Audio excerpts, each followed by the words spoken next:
So let me start by thanking the organizers for giving me the chance to speak. So I'll be talking about the effects of magnetic reconnection on fluctuation dynamos. This is the very brief outline of my talk. I'll start by telling you what dynamos are and why are they astrophysically important. Then I'll tell you about what magnetic reconnection is very briefly. And then I'll tell you about something cool that happens in magnetized plasmas, which allows us to kind of infer the magnetic fields in astrophysical objects.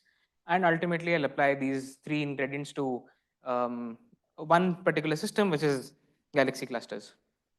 So, dynamos. Now, we know that the universe is magnetized due to a lot of observations, and so most of the universe is in the plasma state, and these plasmas host magnetic fields. And it is thought that this phenomena called dynamos are responsible for the generation and sustenance of these magnetic fields.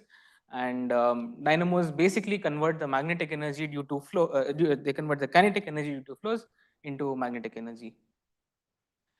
There's a classification of dynamos on the basis of um, the scales at which magnetic fields gets generated.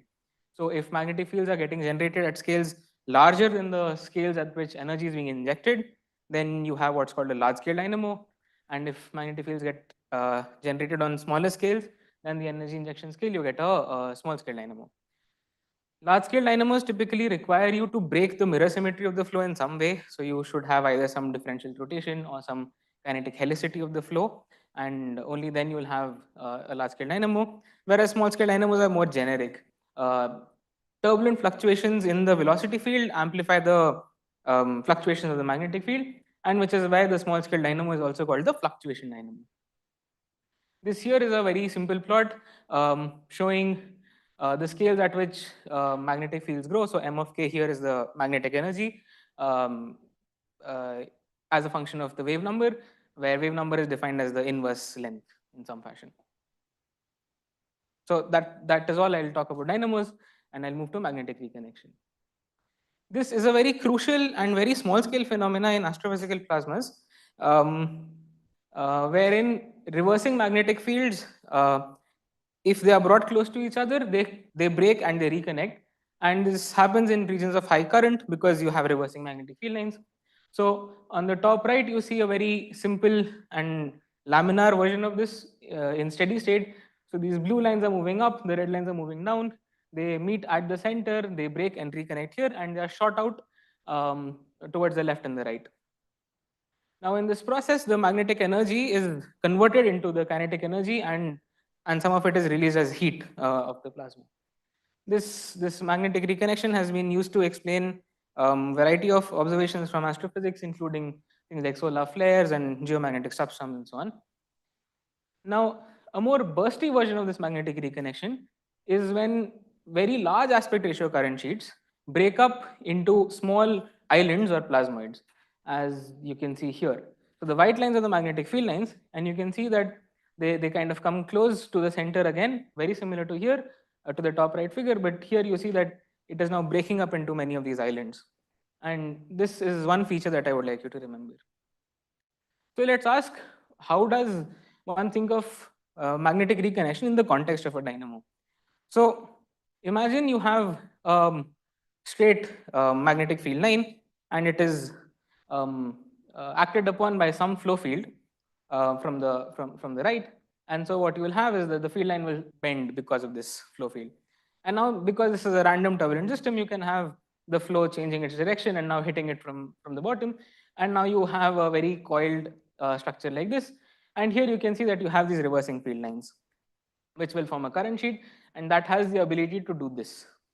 And now I said that you need large aspect ratios for interesting dynamics like this to happen. So the two length scales that come into the problem are this L eta, which is the resistive length scale, governed by eta, which is the resistivity, and L nu, which is the viscous length scale, governed by nu, which is the viscosity. So to have large aspect ratios, you need to have L nu larger than L eta, which translates to having nu larger than eta. Yeah. So this is the kind of an energy diagram for the dynamo. So if you have some kinetic energy that would go to the magnetic energy through the dynamo process, the magnetic energy would, I mean, the magnetic fields would undergo reconnection. Some of it would go to kinetic energy, some of it would get dissipated as heat. On top of it, you will have viscous dissipation and resistive dissipation. So now you can see that this is a losing game, like you will keep losing energy into heat or into dissipation.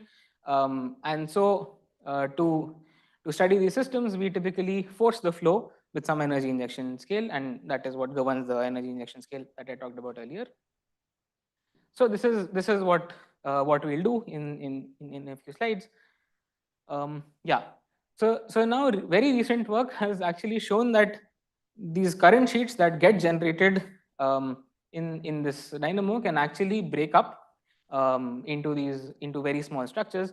So on the left, you see a figure where this current sheets are not being disrupted by the tearing like instability, and this is because they are not in the right parameter regime. Whereas in the right side, you see that while the large scale features are very similar to the plots on the left, there are a lot of small scale grainy structures now, which are due to this tearing of these current sheets.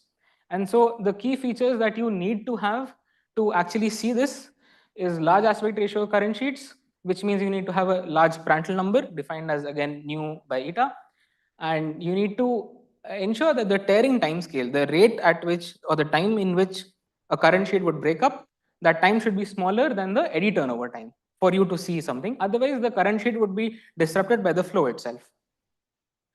And this criterion gives you the fact that you need a very large Reynolds number. I'm sorry, the typo here, there should have been a nu again. Yeah. So in fact, their work actually develops a theory for this and says that you need to have Pm to the half greater than 1 and Re to the 1/5 greater than 1. And this 1/5 is a very troublesome part because that means you need to have Re like close to 1000. Okay, so I'll start talking about Faraday rotation now.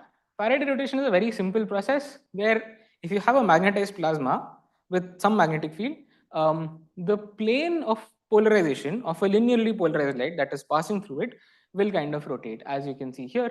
So this wave, think of this as an electromagnetic wave, and as it's coming towards this direction, there's some magnetic field here, and it has magnetic fields along the direction of motion itself. And in that case, you will see that the plane of polarization kind of rotates.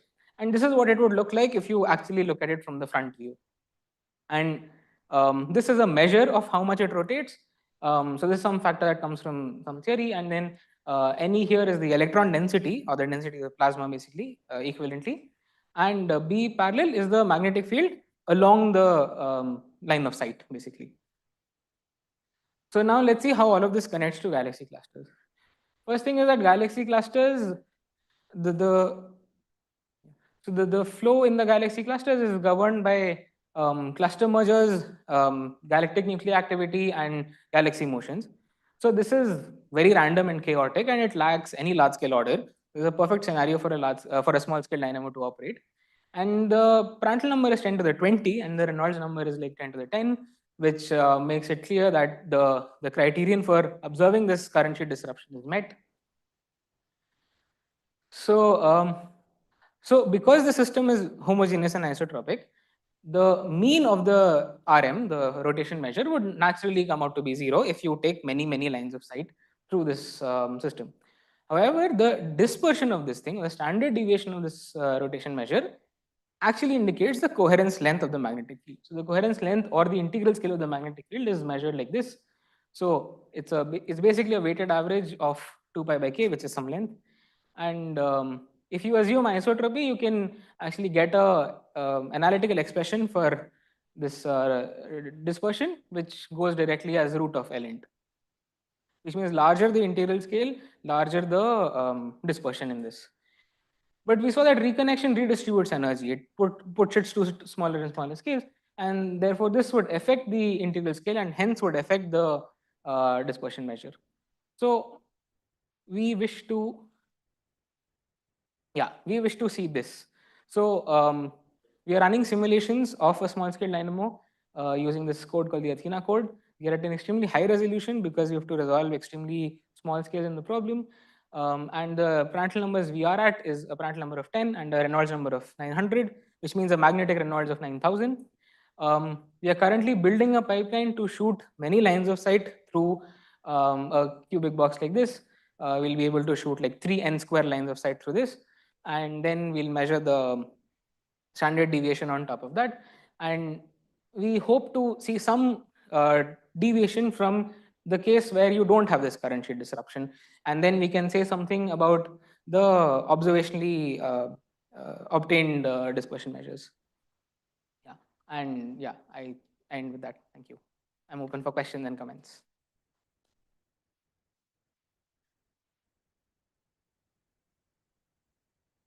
Questions?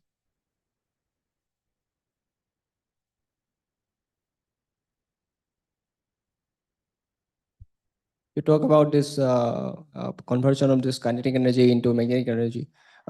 If I look at the solar surface, because of the magnetic reconnections, it is because of the solar flare, all these charged particles get kinetic energy for this reconnection process, right? So if almost all the kinetic energy taken away by these charged particles, then how this kinetic energy reused as a dynamo process in solar surface? Maybe.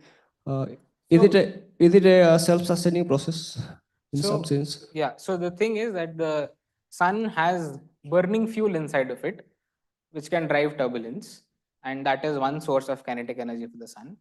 The other thing is the sun is differentially rotating, so you actually have a large scale dynamo instead of a small scale dynamo. But yeah, the broad answer to your question is that there is a fuel at the center of the sun which is burning, which can drive turbulence, which releases energy.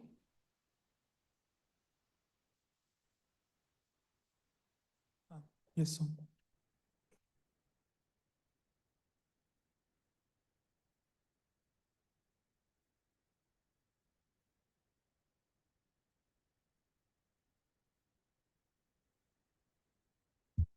The small scale dynamo, can it work in 2D?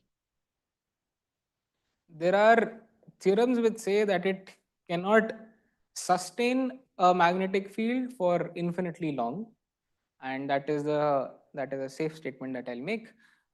If you try to run an experiment, maybe you'll get some kind of a growth initially, but that growth won't be sustained, and even like yeah, the dynamo itself won't be sustained. So the end state of that would be all energy again going away. There will be no magnetic energy remaining. Everything would just dissipate off.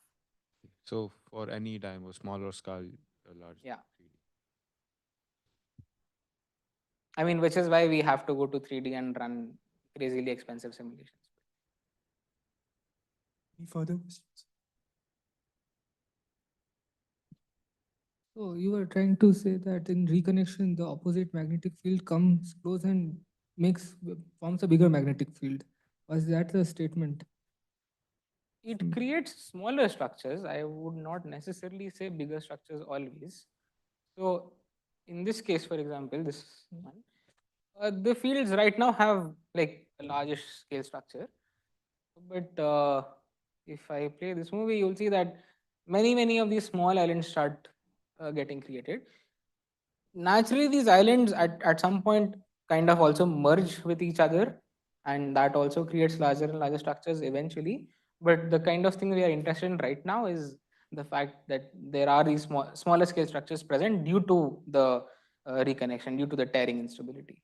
So if I understand correctly, if you try to solve the governing equations, the sort of two Navier-Stokes, for the B, if I then calculate some B square like spectra of B, then will I see the contribution at the large or less small, because there are larger scales being formed also, right?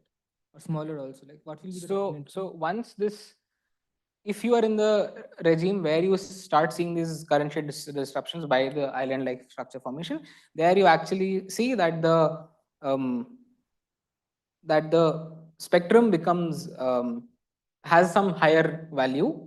I mean, it has some support at small scales also. Yeah. So if you plot a compensate spectrum, you'll get some bump in that. You do see that. Yeah. This is again due to the work by Galishnikov and others.